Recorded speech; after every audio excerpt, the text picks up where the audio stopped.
27 آج 27 سال ہو گئے ہیں آپ کی جدوجہد کو جو آپ نے اس قوم کے لیے کی ہے. ہماری آنے والی ساری نسلیں آپ کی مشکور رہیں گی. یہ ساری جدوجہد تھی انصاف کے لیے، آئین اور قانون کی بالادستی کے لیے. لیکن خان صاحب ہمارے تو نیوٹرل بھی نیوٹرل نہیں ہیں، تو یہ بھی ایک مسئلہ ہے. اور دوسرا یہ کہ سسٹم کے کچھ ایلیمنٹس خدا بن کے بیٹھ گئے ہیں. جب ہم نے زمان پارک میں 27 گھنٹے شیلنگ کھائی تھی تو ہمیں لگا تھا ہم کشمیر میں آ گئے ہیں. تو انشاءاللہ آپ جب دوبارہ وزیر اعظم بنیں گے تو آپ کس طرح ان ایلیمنٹس کو ان کے آئینی رول میں محدود کریں گے، کیونکہ یہ محدود ہوتے نہیں ہیں، یہ بار بار اپنی حد سے باہر آ جاتے ہیں.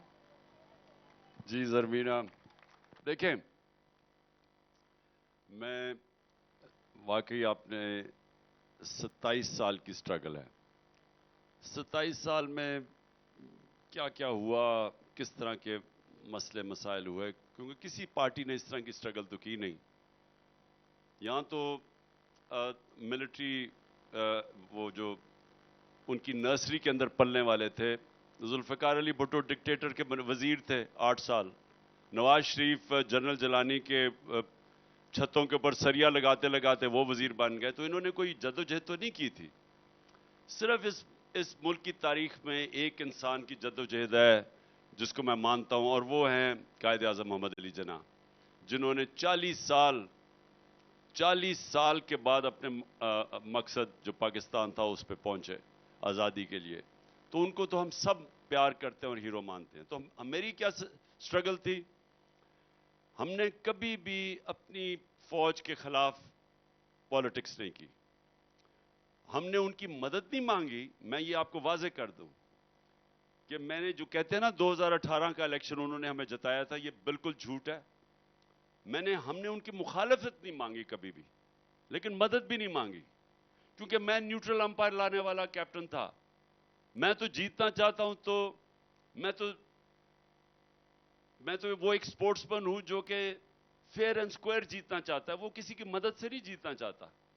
میں نے کوئی پارٹی کسی کے ساتھ تو نہیں بنائی. میں نے تو کسی ملٹری ڈکٹیٹر کے ساتھ یا کسی کے ساتھ مل کے پارٹی نہیں بنائی. میں نے تو زیرو سے خود پارٹی بنائی تھی اور اس میں ایک سٹرگل کر کے اوپر پہنچا تھا. لیکن جو 1 سال، یہ میں آپ کو زرمینہ کہنا چاہتا ہوں، جو 1 سال میرا گزرا ہے، یہ میری ساری سٹرگل کا سب سے مشکل سال تھا.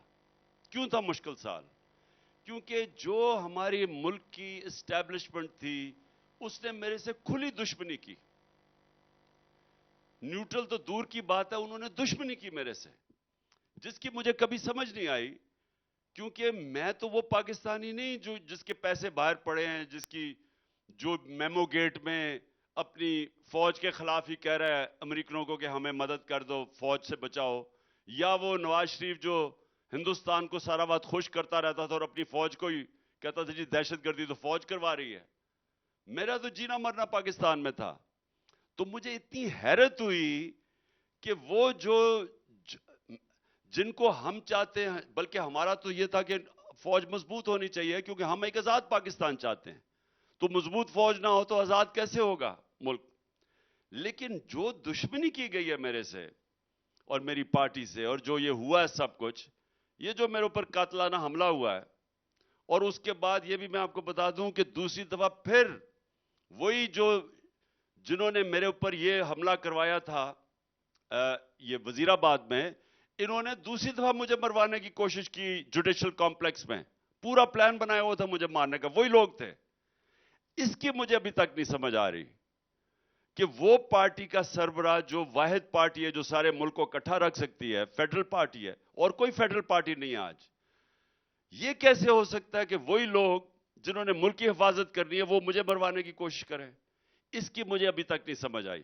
اور یہ میرے سے سب سے مشکل، میری ساری 27 سال کی میری جتنی سٹرگل ہے، یہ سب سے مشکل مرحلہ اس لیے رہا ہے کہ آپ دوسروں سے تو لڑتے ہیں، ان چوروں سے تو میں لڑتا ہوں، لیکن اپنی ملک کی اسٹیبلشمنٹ سے کون لڑتا ہے؟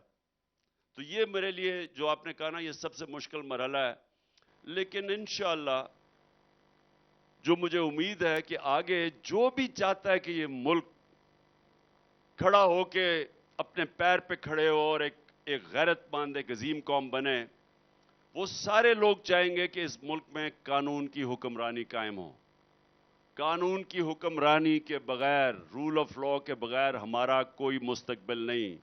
اور یہ سارے، چاہے وہ ہمارے پولیٹیکل لوگ ہیں جو دیانتدار، پیپلز پارٹی اور نون لیگ میں بڑے ایسے اچھے بھی پولیٹیشنز ہیں، ان کو بھی یہ سمجھ آنا چاہیے کہ ان کے بچوں کا کوئی مستقبل نہیں ہے.